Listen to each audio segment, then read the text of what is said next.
Hi, Joe from Joe's Firearm Safety here.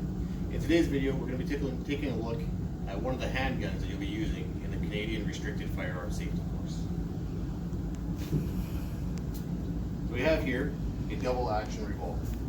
Whenever we pick up any firearm for any reason whatsoever, we need to make sure that we prove it's safe. So I'm pointing it in my safest available direction.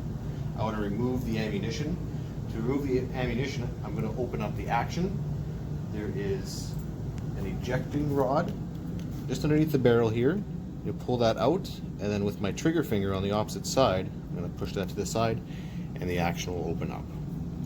Once the action is open, to remove any ammunition, I'd tilt the firearm up slightly, and I'd push on the ejecting rod, which would remove any ammunition from this firearm. Once the ammunition's been removed, I can observe my chambers. In this case, the cylinder has 8 chambers. I want to verify the feeding path, which is really just my hand feeding into the chamber. So we'll just call this space in front of the chambers the feeding path.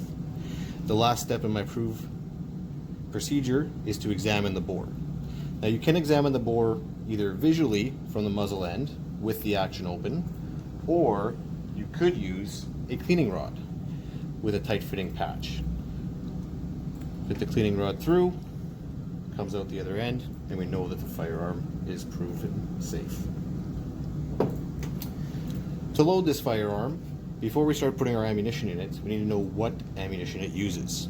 This is a .22 long rifle. There's a small data stamp here that says .22. There's also a data stamp on the barrel that says 22 cal. We know that it's a .22 long rifle. 22 long rifle is a rimfire cartridge, which means that there will not be any name on the cartridge themselves. So to be sure that we're using the correct stuff, we need to look at the box that it's coming out of.